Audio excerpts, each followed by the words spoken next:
Hello, we are Pam and Dennis Mills, and we are here to tell a story about love, share, and invite. About 9 months ago, we moved to Texas to start a new location for our business, and we were looking for employees.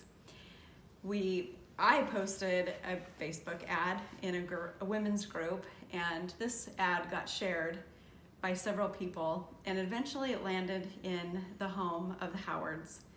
And it took a couple days for Stephen Howard to call us, but when he did, he called and asked for the job. And Stephen called me and had a pleasant conversation with him. And in the process, I found out that he lived 90 minutes away from where I need an employee. And I just said, I can't hire you. You sound like you're a good guy and you want to work, and I'd be glad to hire you, but I will not hire somebody that's 90 minutes away because you'd be late, there's days off. And I just said, I can't hire you no matter how good an employee you are. I just won't hire anybody 90 minutes away. And then I hung up from the phone, and something told me, you have to hire this guy.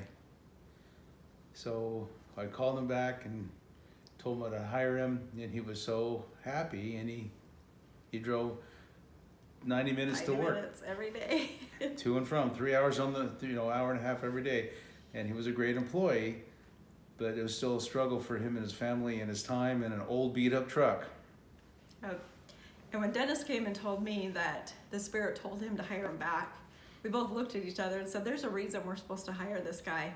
And Dennis did say, he needs the gospel. Before we even met him. And then the first week he came, it was right before Christmas when we hired him.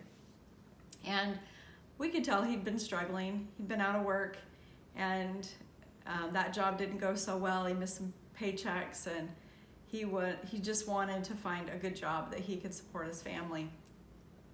And we always give bonuses for our employees, but usually if they'd been there, and he'd been there like a week, and I just felt impressed to give him a little extra in his check. And when he realized what I had done, he came to me and he was almost in tears. He goes, my kids are gonna have a Christmas. And I immediately fell in love with his family because it just touched my heart that he was so touched and so grateful for this little bit of extra money that he was going to be able to provide a Christmas for his family. And he came back a week after Christmas and he told me all the things that he bought his family. And he also told me that he gave a homeless man $20 of the bonus that I'd given him because he felt so blessed and so grateful for the money that we had given him that he wanted to share those blessings with other people. And we immediately knew that he had such a heart. He was so humble, and he was so grateful. And to have an employee that's so grateful, it makes you want to do more for them. And he was constantly thanking us for this job. He drove an hour and a half to get there, and he could do anything. Anything we asked him to do, he could do. Install lights, fix plumbing. I mean, he was just, and we had hired him for a very non-skilled job and very low income. And as soon as we realized that he was such a talented man, we promoted him to supervisor and promoted him to manager and promoted him to mechanic. And he's just grown with us, and he's just willing to do everything. That the love part was super easy, and we hadn't even met his family at this point. And then once we started meeting his family, that was instant also. They became family to us. So we spent a lot of time, not only did we work and he was a great employee, but also because we knew he struggled a bit, we also helped him out, kind of counseled him. You have to do this, and help him get his life a little bit back together, and help him get his driver's license and a few other things. We also said one thing you need to do is they've only been in Texas a short time as well, and we needed to see if we can find a place for him to live closer, and we also needed to closer to work so he didn't have to drive so much. And his wife was also needed a job as well to move closer, and so we'll talk about that in a second. But at the same time, as we counsel him, one of the things I said, you need to go to church. You need a bigger family. You need a support group. You can't just depend upon yourself. You have to look around and say, let the community help you, and the best way to do that at church. And I said, it doesn't matter what church. You just got to go to church. And that was even in the future. We had a young man preparing to go on a mission that was working for us at the time, and he had actually given Stephen a Book of Mormon in January. Which And we did not know that we he did gave not a book know more. this until later on. And so he had that experience, and I'm sure Nathan was out there. They were in a warehouse type setting, so we weren't around, but he was out there preaching the gospel to him, and we didn't even know. And so we had invited him. Our sister missionaries, in fact, came into our home and asked us if we could invite anybody to some activities. And we said, we're new here. We don't know anybody. We barely know the ward members. But I said, we do have some employees. And so we invited them to a couple activities, and they always had things going on. And, I just assumed they didn't really want to come to church with us or to come to activities. And it was hard to invite them in the beginning because they lived so far away. But once they moved closer, we invited them more, and it was always they had a family thing or they had a school thing, and so I kind of stopped inviting for a while. And then it was about in May 2021 that Dennis had told him to find a church. And it was a Saturday night. We were sitting here watching a movie, and I got a text from Stephen, and it said, "What time's church in the morning?" And I about fell off my chair. I was like, he's gonna come to church with us. And he said, "What's the address?" And I sent him the address, and it popped up, the Church of Jesus Christ of Latter-day Saints. And I said, I don't even know if he knows what church we go to. I think he did because our pre-missionary, we had said we go to church with him, and so he knew. But we didn't know that they had discussed the church and that they had been sharing the Book of Mormon.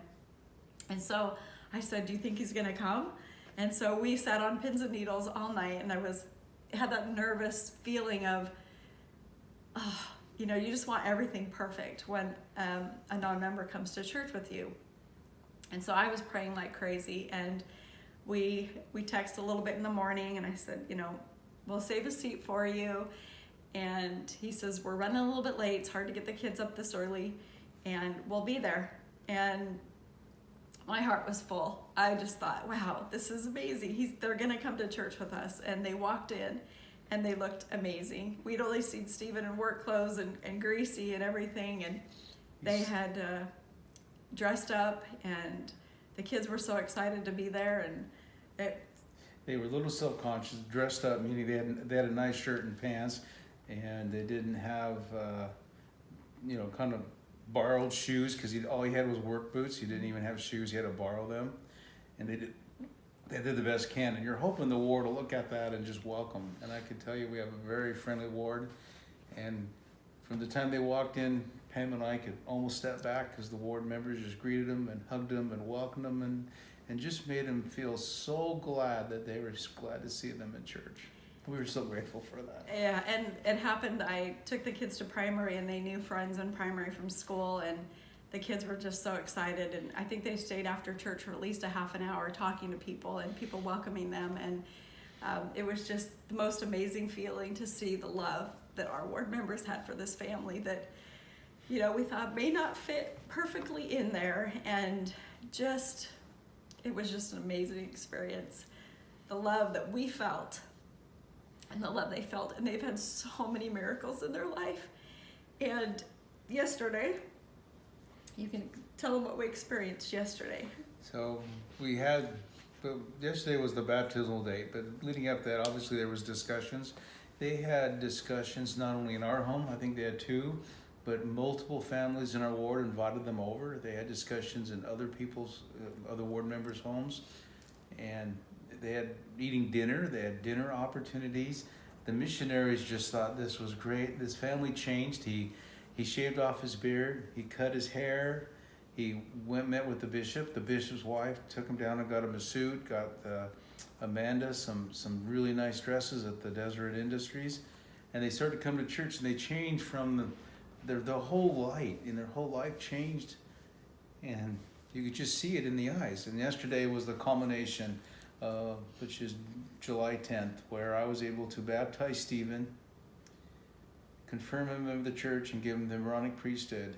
And then he was able to baptize his wife, 2 of his kids, and one 7-year-old that's still waiting to be baptized, who wished she felt a little left out. She really wanted to be baptized. But today at church, and they welcome, you know, we raised our hands to welcome him, and as a member of the church. And again, we're ready to go, and the entire ward is still surrounding them. They're talked to a priesthood. They're being hugged. In fact, one of the comments they said, "We've never felt so loved in our life," and that's what this whole gospel thing is. Not just inviting people, but you got to have the love. You have to do the invite, and the sharing just comes naturally. Yeah, it's been an amazing experience. And like I said, their world has changed a 180. They have embraced the gospel. Would we say that 110%? And he has told us how much he loves us. I think more than our own kids do, because he's constantly saying, "I owe my life to you.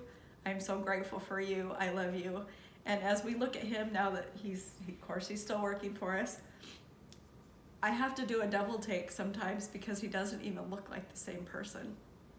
And I hope you have an opportunity to interview him and his wife because of their countenance and their love for the gospel. We had no idea they had a history with the church, that they have families that are members of the church, and they have had best friends and employers that have also been members of the church. We were just in the right place at the right time when they were ready, and we loved them. But the seeds have been planted in their life years and years and years before. So it was just an honor and a pleasure to be involved in it and to be a part of this great change in their life. And they're already preparing to go to the temple so that they can have their children sealed to them and a child that's already passed away sealed to them for eternity. Unable to share all the miracles that has happened in the last 3 months. And that's why I hope you have an opportunity to, this process for the Howard family is involved many people, many miracles that would love to be shared with other people. Thank you. Thank you.